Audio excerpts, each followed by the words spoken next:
अरे दुसरी मॅच सलीम अर्ली कट्टी वर्सेस साजिद यांच्यात 6 बॉलमध्ये 12 धावांचा टार्गेट आणि पहिला बॉल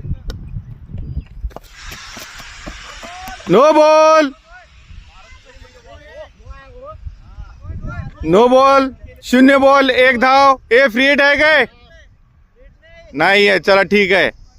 किती चान्स द्यायचे, किती यांना सवलत द्यायची. हा पहिलाच बॉल परत एकदा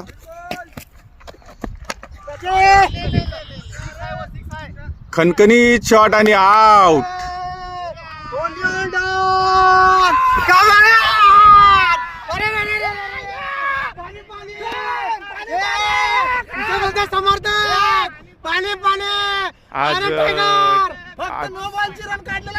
साजिदनं आज चांगली बॉलिंग केली आणि पहिल्या बॉल मध्येच कॅच आउट केला. काल हारण्याचं कारण असा होता की सादिक भाईची टेकन नव्हती त्याला. आज सादिक भाईची टेकन भेटली आणि साजिद परत एकदा विजयी झालेला आहे.